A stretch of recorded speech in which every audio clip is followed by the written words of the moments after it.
All right, here we are with another interview. This week is my very good friend, Julie Tessier. Thank you, Julie, for doing this interview. Julie and I have worked together in this district for all of my years, I think, here. Mm-hmm. And I've been here for 18 years, so math and stuff. And I was lucky to work with Julie at the high school level, but now she's at the elementary level, and I'll let her tell you the story of those things. So we'll start with this question that I ask everybody. What led you to education, and what did your journey look like from getting that, yes, I've got the degree, I'm going to go into education, and how did you get to where you currently are right now? Okay, well, when I was in 6th grade, we sat alphabetically, and the young man that sat next to me, I discovered quite quickly, couldn't read. And I quite frankly, I was stunned. I had no idea that kids just didn't know how to read, because it was something that I had developed very young. So I kind of started to help him, or try to help him. And then the teacher noticed that and decided instead of me helping him, she would have me run a reading group. So in 6th grade, I would go to another 6th grade class for part of our reading time, and I would run a reading group with whatever the teacher told me to do. So I was hooked. Throughout high school and stuff, I'm old enough that we called them cadet teachers. So I hooked up with a couple of my English teachers and learned a lot about what it really meant to be a teacher, sort of the back end of the workload kind of thing. Did that, always enjoyed it. It was more behind the scenes stuff. I wasn't really working with kids. And then graduated, went away to college in 1980. And in 1980, there were 1 million teachers and not very many jobs. So I went to my university and I said, I want to be a teacher. And they said, you'll never get a job. So I got a degree in psychology instead. Partly because it was interesting, partly because my parents were pressuring me to do something. So then I started working retail, because you can't do anything with a BS in psych. And then I had an opportunity to sub as a parapro in a school for students who had some pretty major disabilities. Most of them were in wheelchairs, different kinds of things like that. And I fell in love with it all over again and decided, I don't care, I'm going to go back. And now not only am I going to be a teacher, I'm going to be a special ed teacher. So I did that. And then I got a job teaching in Grand Rapids. And I taught there for about 13 years. And I did actually all of that was teaching students with the emotional impairment disability. And then I left Grand Rapids and was lucky enough to land in Wyoming. And I started at the high school there, again, working with EI kids. And then our district changed some things. We combined high schools, and the program that I was working in got eliminated at the high school level. And so I decided to jump back into elementary. So that's where I am now. Actually, when I came back to elementary, I decided to go general ed. So I taught 1st grade for a year, which was really a trip, considering I went from working with you at the high school level to now teaching 1st grade. And then I switched to 3rd for 7 years, and now I'm back in special ed. That's such a journey. It has been a journey. I mean, I remember when anyway, that's crazy to me. I remember when you went to 1st grade, and it was like, she's doing what? Yeah. People are like, I'm like, what happened to Julie? And they're like, oh, she's back at the elementary school. I'm like, oh, and they're like doing 1st grade. And I'm like, what now? Yeah, I went from algebra and geometry to letters. Right. And numbers. 1 + 1. Right. Yeah. That's crazy to me. I think a lot of my students, since they don't get any real special ed training, and neither did I. I went to Western for my bachelor's and my master's, and now I'm back there from a PhD. And you can go, if you're going into general ed, you don't have to take any classes that deal with special ed. But the reality is, all general ed teachers will have special ed students. Absolutely. So as someone with a special ed degree, you've done self-contained and you've done co-teaching. Can you explain a little bit the difference between the two for my students? Sure. So there's really a continuum of special education services for a teacher. Depending on what the student's needs are, we determine whether it will be best to be in the general education classroom with them, or whether it's better to have them come and work with me in a small group setting in the resource room. So we're kind of getting a little bit more restrictive as we go. And then if they're not having success working with me in the resource room academically, then we have a couple of options for places that they could go if they really are, like almost if they have a cognitive impairment or something like that. But for the most part, we're just going to keep increasing resource room time to try to give them more and more success. And then as they move through the grades, there are a couple of options available for different things. If they continue to really struggle and they just really can't make it in general ed, then we have some specific programs for students that in particular have emotional impairments or have cognitive impairments. Most of the kids with a learning disability can make it in general ed. A learning disability has to be real specific. So I have students who are in second grade and they don't know their letters, but they're math whizzes. And so that particular student, I would, because he's in second grade and he doesn't know his letters yet, that's kind of something I need to pull out and work with him. I can't just weave that into the normal second grade curriculum because those kids are reading words. So it's a big balancing act, and it all depends on how much success the students are having, what their needs might be, and whether or not we're able to help them make progress in a particular setting. And then we do have a couple of programs too where it's a regional program. So we might have kids from several school districts around that come to a program, again, mostly for emotional impaired. That happens a lot with students who are on the autism spectrum as well. Mm-hmm. And we do have a cognitively impaired program here. Yes. Too, yes. Who I work closely with that program because any cognitively impaired students who they would like to put into a general ed classroom at the middle school level come to me for English if they're going to do English with me. So I have, and those students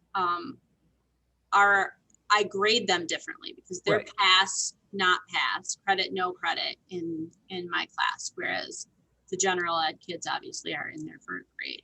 But I'm also the English teacher, and you did this at the secondary level when you co-taught.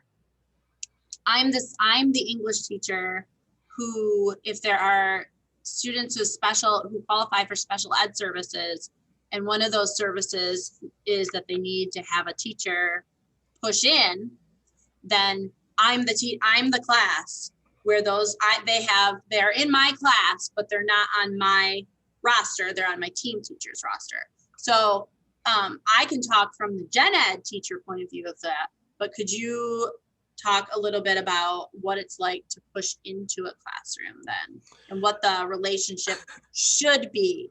It's another dance. There's no question. It is exactly as successful as the teachers who are involved want to make it be. Now, saying that, I will also say there are some personalities that just aren't going to work well together. I'm struggling with that a little bit right now. I have several students in a class and the teacher just has drastically different philosophies than I do. And so we have a lot of meetings about making sure that even though we have different philosophies, we're presenting the same thing to our students. I am always of the opinion and very much cognizant of the fact that I am going into someone else's classroom. Some teachers have a really hard time with that. I try to come in and be as invisible as I can. Um, at the same time, I will sidle up next to the student or students that I need to work with. But if they're doing okay, I'm going to walk around and talk with some of the other students. You know, I want people to see me as a teacher, not just a special ed teacher. And I want them to see the students that I work with as peers, not just kids who have problems. And so, yeah, it's a real balance, and it can be wonderful and it can be miserable, just depending on, like I said, how hard the teachers want to work at making it work. I've definitely, as the gen ed teacher, had both of those I experiences. am not surprised. At the high school level, it was not always successful for me, but here at the junior high, I've been with the same person for 7 years, and we are like one brain at this I point. love that.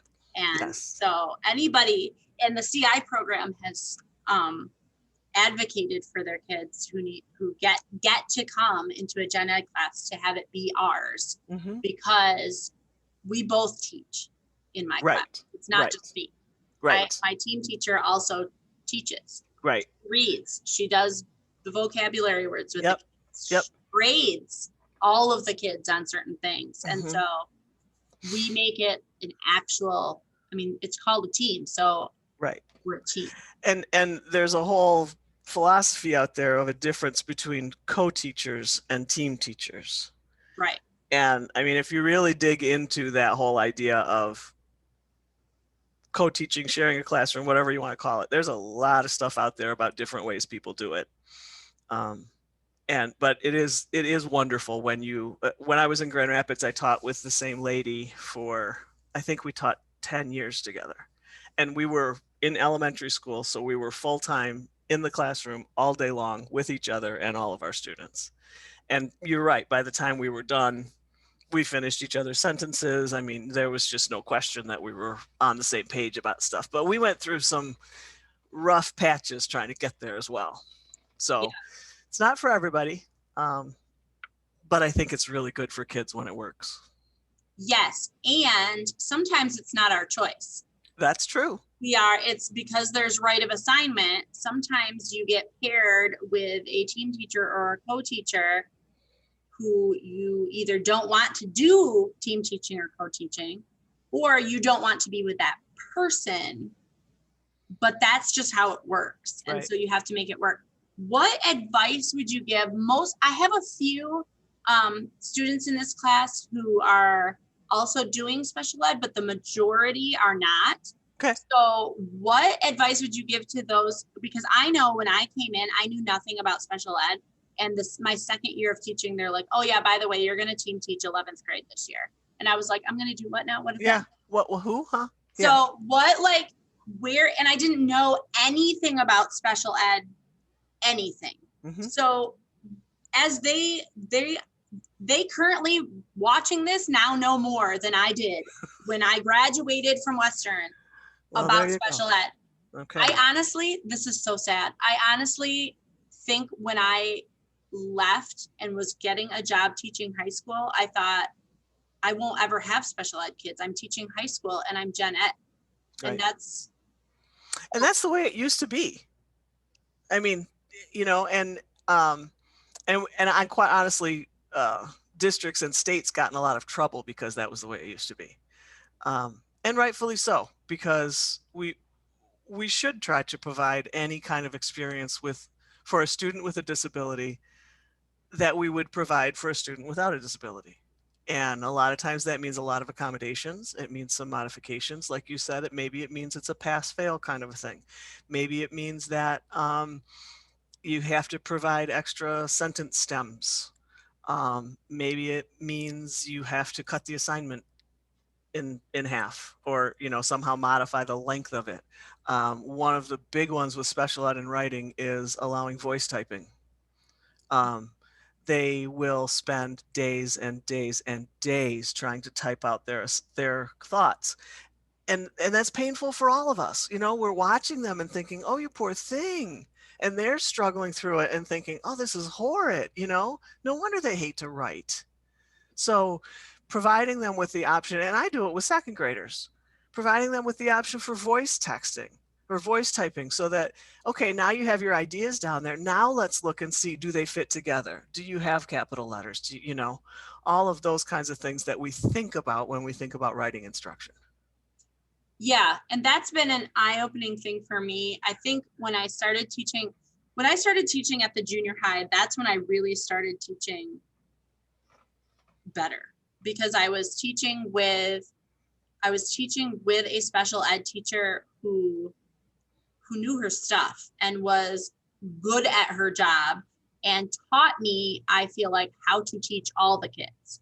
Because now I don't make accommodations for special ed kids. I make accommodations for any kid who needs it. Exactly. Regardless of their category or label. Right. And I think that's really what it is, because I mean, whatever. But so the other thing I was thinking is, what can you explain? I could explain this, but you're a special ed teacher and probably will do a better job with me.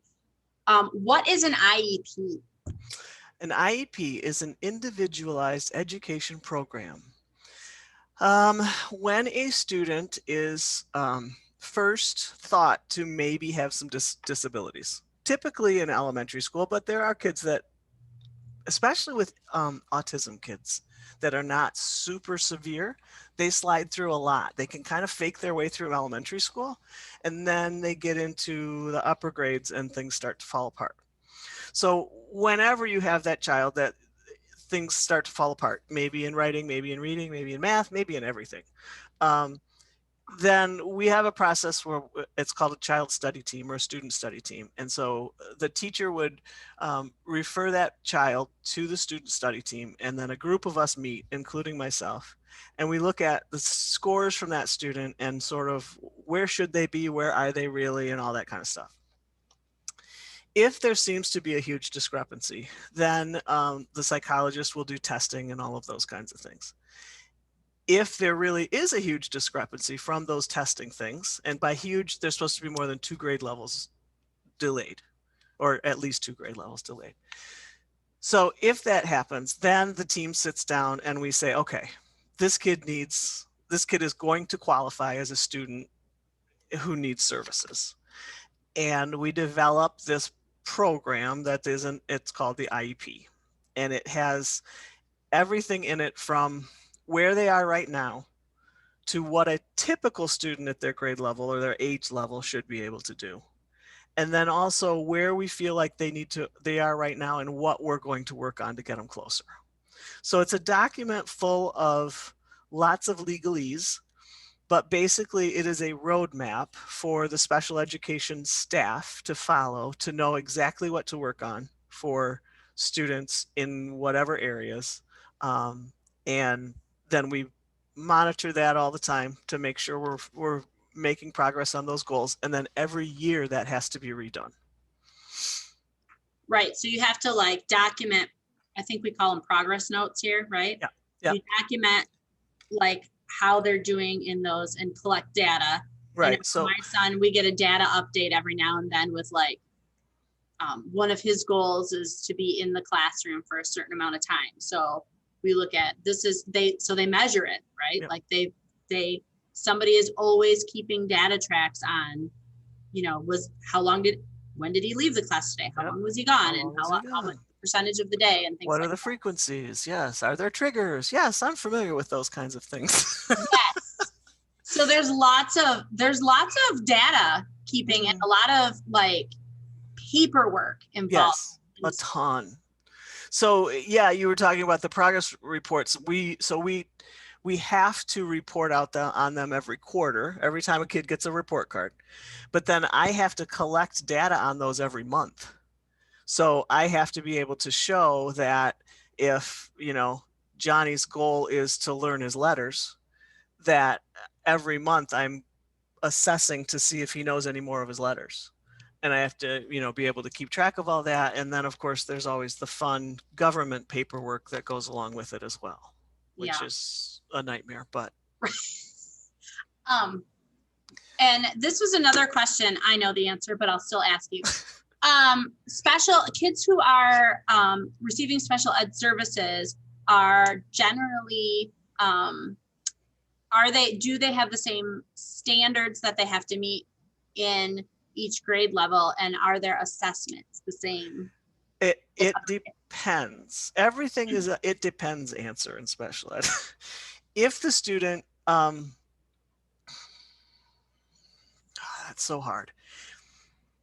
Okay, I have a fourth grade student, all right, and I see him for reading, writing, and math. Okay,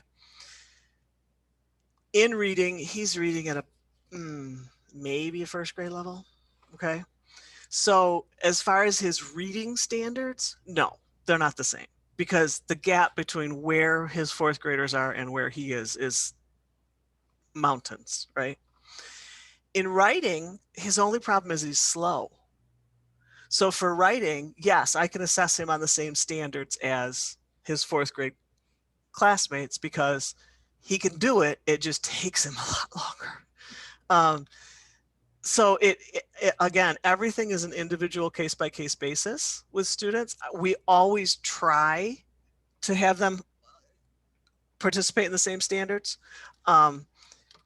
There is a part on the IEP that says, are you going to provide a completely different curriculum, or are you going to use the regular curriculum? And we always say we're going to use the regular curriculum because that's our goal. And even if we're not using the regular curriculum at a second grade level, it might be the curriculum from kindergarten, but it's still the regular curriculum. Now, I supplement with all kinds of things, but we sort of use that as the basis of where we need to go. Yeah, and then special ed kids, again, I know this is it depends question, but the question was, do they have accommodations and on standardized tests that the state mandates? Not usually. They have accommodations, but they're the same accommodations that you can give any kid. Breaks, taking breaks often, being able to test in multiple sessions rather than trying to test all at once. So that really stinks for a lot of special ed kids because, they work all year long on their reading level, whatever their level is, and we're inching up, but we're still not going to be, where they need to be. And then they get slapped with the M step in the spring and they can't even read the directions for it, and in order for them not to take the regular standardized test, you really have to show that a kid is super, super cognitively impaired. Like they should be learning their address instead of learning how to read, kind of, discrepancy. So it's everything's a balancing act, man. No question.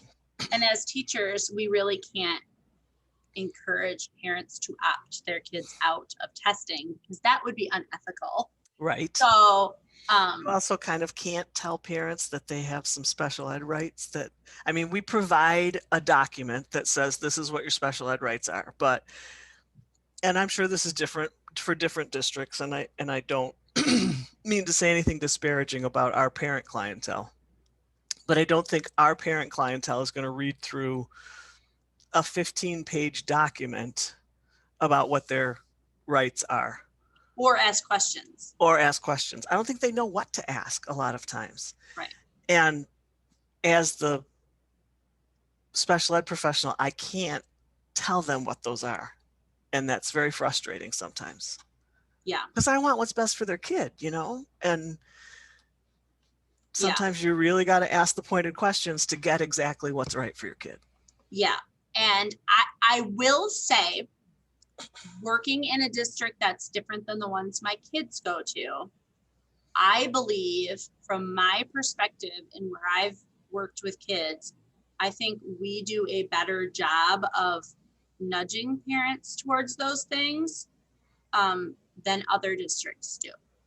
And I think that's an important thing for my students to know is I think you have to seek that out yourself to know all of the rules. And I think gen ed teachers I found have a little bit more freedom, I've found, or at least maybe nobody yells at me about it. Well, but I can suggest things with less repercussion, maybe. Yeah, you don't have to say we never had this conversation. Right. Right. Because I've done that. But I'm also tenured, which exactly a lot that I say and do pretty much whatever I want and then go, oops, later. Yeah. Sorry. Or I don't say oops. I just go, that's what I said. Yeah. But yeah, it's what my best friend works in Chicago public schools, and she also special ed.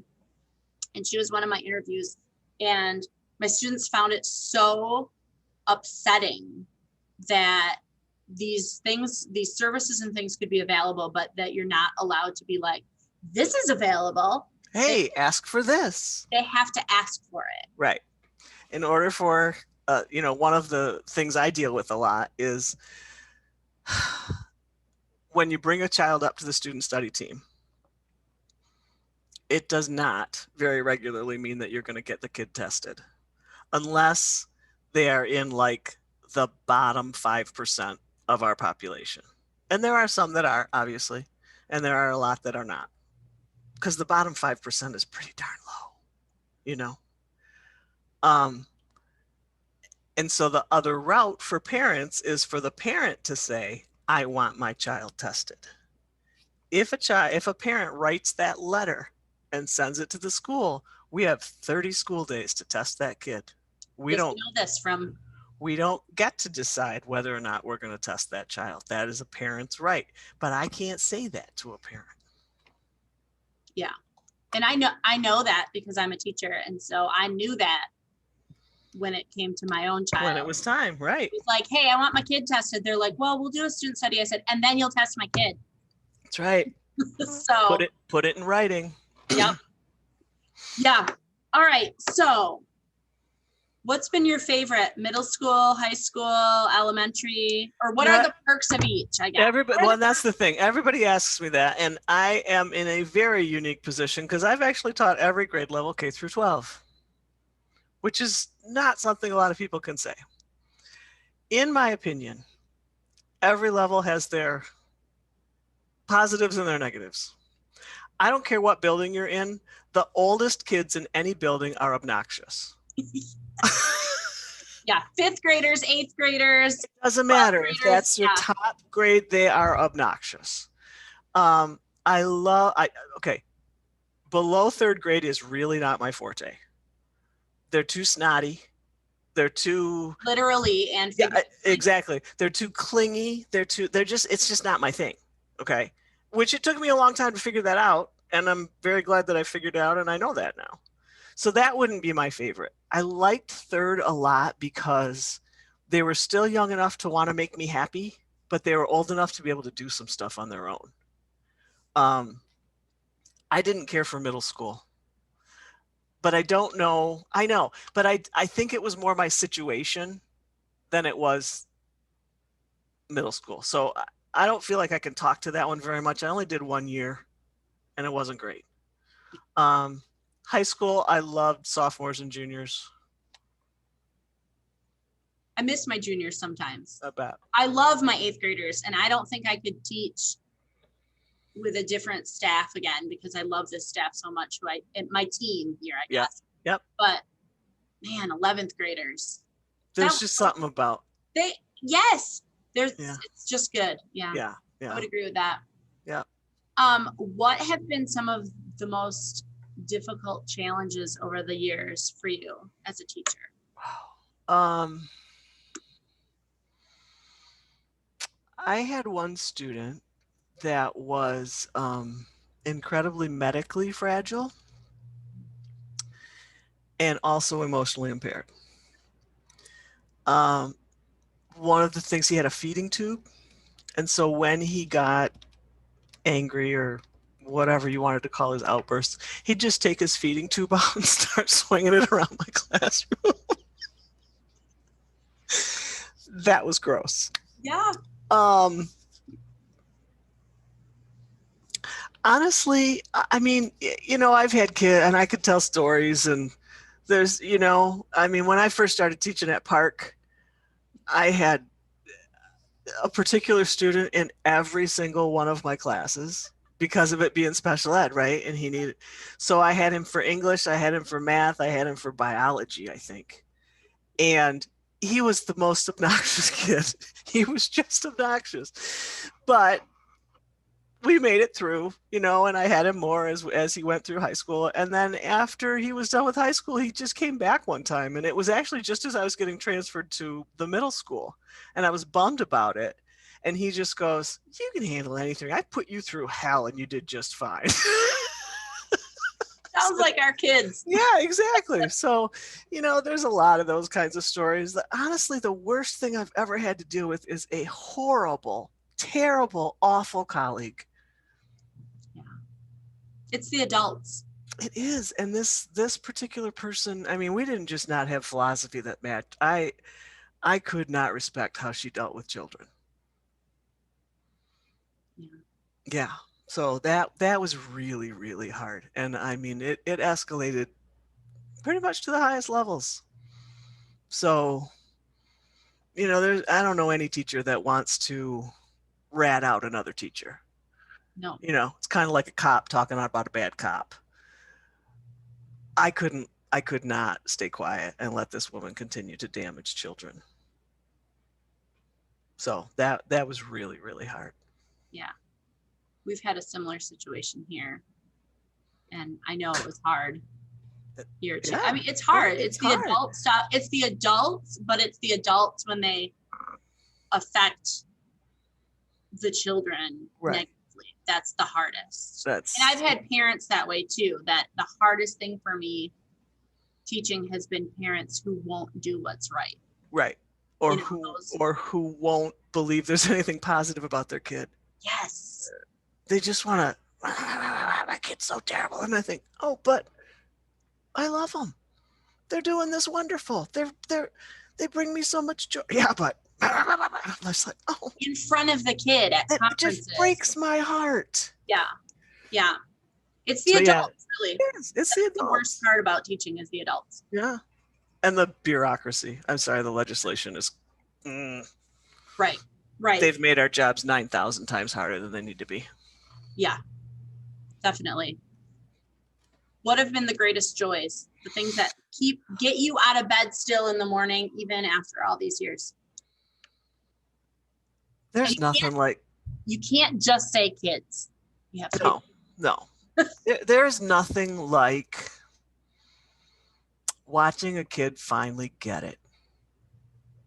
There's nothing that compares to that. When you finally see that light bulb go on, and especially for kids that I've been working with that maybe have been working on those last 5 letters for like a year, and then they finally get them. I mean, it's like the Olympics. It's like the World Series, and so they learn 5 letters, but you don't get it. They learn those last 5, and just that connection with kids. I also did have a very damaged child come into my classroom. He was in another classroom in our school, and his parents requested that he be switched. So it's in mid-year. Nobody likes to move from their friends in the middle of the year.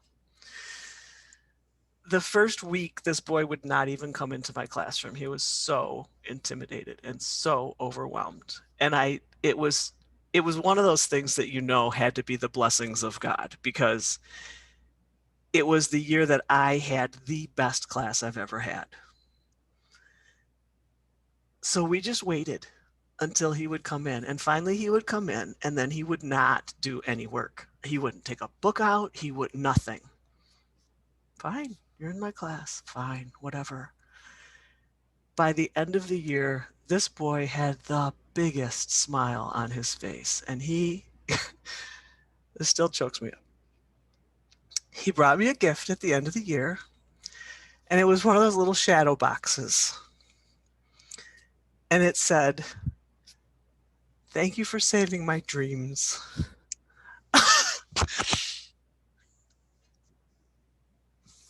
Oh, damn it. And I'll never forget him. I'll never forget him. He's your why. He's my why. And that's why we do this. Oh, yeah. Yeah, because I tell you, if you don't have that why, you're not gonna make it. It's too hard, you know. Yeah. If you've got that passion and it's driving you, and I've hosted a lot of student teachers, and recently I've started to tell them, if you feel like this is a job you were born to do and you'll never be happy doing anything else, great, be a teacher. If you're doing it for any other reason, find something else. Yeah. Because you've got to have that. You've got to have that gut that says this is what I want for my life. Otherwise, it'll bury you. Yeah. I remember saying something similar. I had just finished chemo, and Oh yeah. I agreed to having a student teacher because I do ridiculous things. And I told her she was having real struggle with one of my classes, like behavior and management wise. Yeah. And she showed up every day with a different idea for what she could do to talk with them, and not to be like, okay, taking away privileges, but Right. to like do restorative circles or to do whatever. And I took her to the side one day when she was upset after school and she was crying because these kids were so mean to her. Oh yeah, they're mean. And I said, and they were a rude class. They were rude to me too. And I mean, it takes a lot of balls to be rude to a teacher who you started the year with her and she was gone out every Wednesday for chemotherapy. Right. Yeah. Like, but you're mean to her when she's here. Right. Like, yeah. Yeah. Middle schoolers, man. Yeah, that is the drawback of middle school. They're very egocentric. Yeah. But I said to her, you are meant to do this job because you are not giving up on those kids. They want you to quit. Yeah. They're trying to get you to quit. These are the kind of kids every now and then, especially with middle school, you will get those classes where they don't consciously think it maybe, or maybe they do, but they don't consciously think it, but they're trying to wear the teacher down. Absolutely. Get them to break, quit, whatever. I said, that's what they're doing to you. And you are showing up every day, not just dragging them through the curriculum, not just, taking away privileges and lecturing and whatever. Right. Every day you say, hey, and she would say, hey, it's a new day. We're going to start with this. We're going to try this again because I really think that this is the best way to do this. If you have other ideas, I would love to hear them. Mm-hmm. And then after class, but that's what we do. Yes. Right. Like, and I said to her, I had a student teacher once who, when I taught 11th grade, he threw up every day before school because he was afraid of the kids. Oh, geez. I had to tell him, this is not for you. Right. This is not your, yeah. If weeks into it, you're still intimidated by the kids, and they were nice kids. Like they weren't even behavior problems. I said, this job's not for you. So I love that message that it has to be a part of who you are. It really does. All right. Parting thoughts. What advice do you have for brand newbies? Brand newbies, pace yourselves. Don't be afraid to ask questions. Find a good mentor. Try to stay away from the negativity. Give yourself a break. You're new at this. You're not going to be as polished as the teacher down the hall or your supervising teacher when you did student teaching or, whatever. It's a long haul learning process. And then, just find those joys, just find the little successes. And even if it's only 5 letters, man, it's 5 letters, Yeah, right? It's those last 5 letters. You finally know the H. Honey horse. That's right. My Zupon. So we're starting to use that again. Oh, I love Zoophonics. I know. I'm very happy that we're starting to use that again.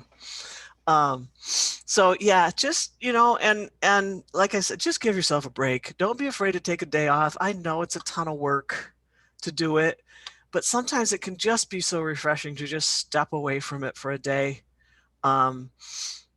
And then there's other times that it's like, doggone it, no, I'm not going to take a day off. I'm going to come back here and I'm going to fix it. One thing that's really, really hard, and I have developed the shell because I've taught special ed and I have been called every name you've ever been imagined and told things about what my body is supposed to be doing. You can't take it personally.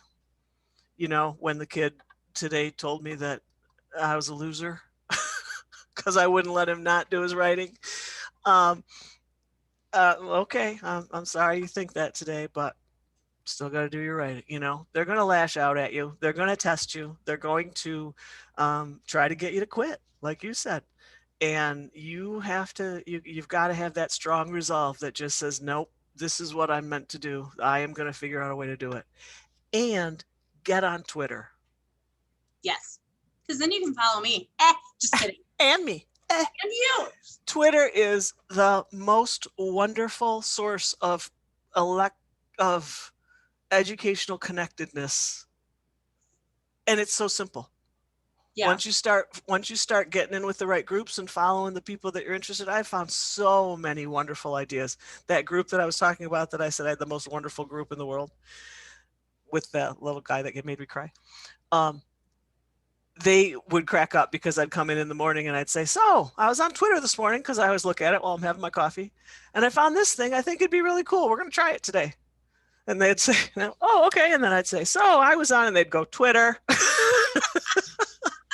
But I even did a thing with my kids in Twitter when I was teaching third. I had another third grade teacher, and we did little Twitter messages to each other's classes, and we would post like little puzzles, like my number is a 3-digit number, and it has this here and that there, and then they would have to try to figure it out and back and forth to each other. So there's so many cool things you can do with kids when it's going to take you a while to get comfortable in your own skin. That's all right. That's okay. That's part of it. That's a big part of it. Awesome. Thank you, Julie. You're welcome. Thank you for having me.